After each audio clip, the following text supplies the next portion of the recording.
tiệm mì này thì xưa giờ là cũng không có tên. Đây là 3 đời rồi. Ông bà nội tới ba, xong rồi mấy chú. Hơn 40 năm là bán 24/24.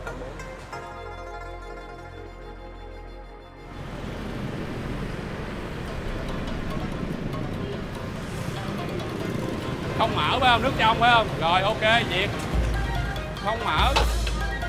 Rồi rau để riêng. Khi 6 giờ, khi 7 giờ là nghẹt hết trơn á, chạy như vịt đó. Khách ăn thì cũng khen, đó là mì dai giòn, nó ngon. Với lại cái nước lèo này nó ngọt thanh đậm vị. Tên là Lạc Trâm, nhà chủ yếu là bán hủ tiếu mì Bình Thạnh.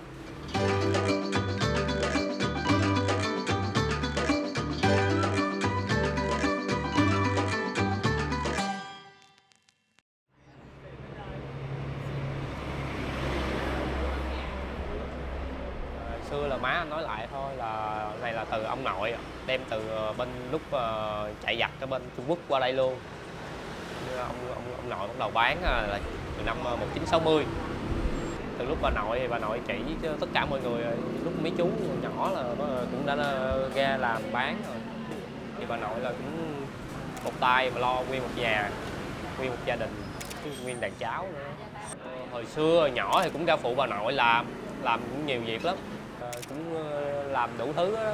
Tới lớn rồi bắt đầu ham chơi rồi đi học rồi làm công việc của mình.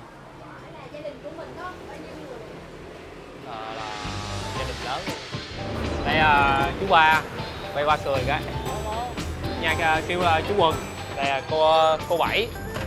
Ở nhà kêu là Mũi Lớn. Đây là vợ với lại con. Vợ tên Tuyết.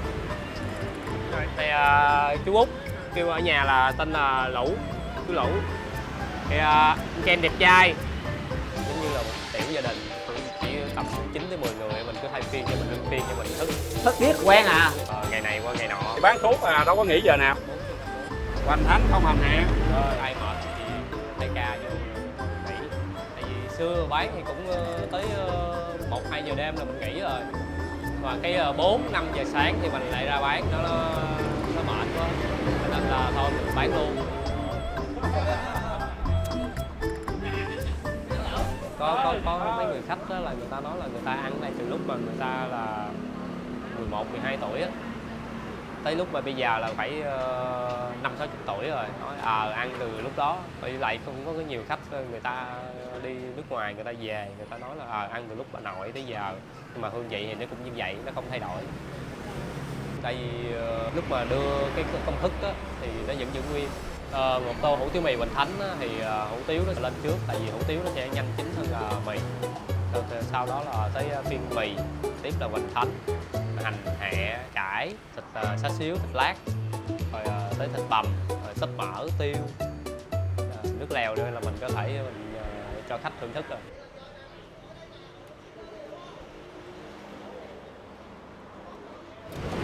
Chú làm đến mấy giờ? Tới không có giờ, 3-4 giờ gì đó vô chừng. Vui không vui? Trời ơi, nhà này giỡn tối ngày luôn á. Từ lớn tới nhỏ giỡn tối ngày à. Có 11 mấy ngồi nhậu. Nhậu đây luôn hả chú? Ngồi chơi uống bia giải khát chơi. Làm không mệt đi sao mà nhậu? Mệt uống rồi mới khỏe chứ. 24/24 thì hơi mệt, nó hơi cực, nhưng mà nó thành cái thói quen của mình rồi. Mì quanh có ngày ôm đít ông Táo không à, ai dám quen. Nó đi đâu được đâu. Lỡ cô nào mà thấy chú làm mấy món này cái tự nhiên thương mặt. Thương mình thương lại liền chứ gì đâu. Ngu cho ông thương có tội á. Đúng không?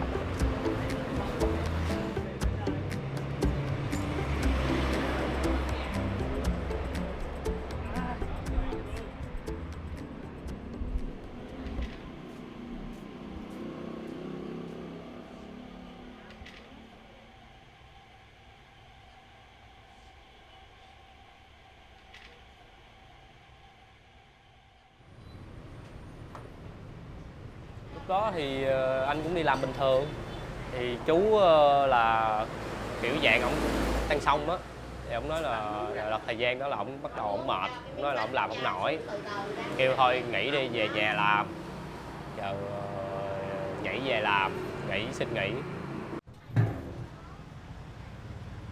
Tới tối qua mà 12 giờ đêm mới ngủ, sáng 5 giờ sáng dậy có mệt không? Cũng mệt chứ, nhưng mà nó qua giấc thì nó lại tỉnh rồi, cái lại thức.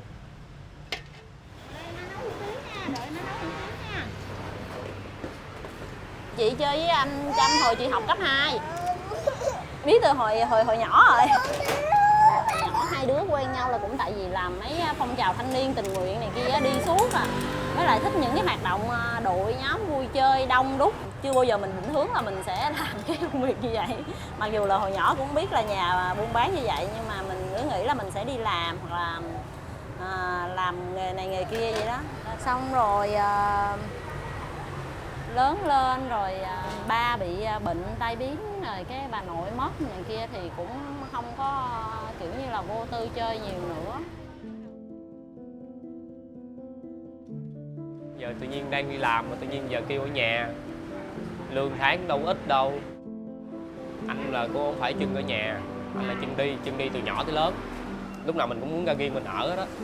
Nó có một sự thoải mái nhất định lắm, giống như là mình đi chơi không ai quản thúc, mình làm gì cũng không ai quản thúc, mình sai cũng không ai nói gì mình muốn làm gì mình làm. Mà bây giờ buông ra thì cái ngày mất luôn.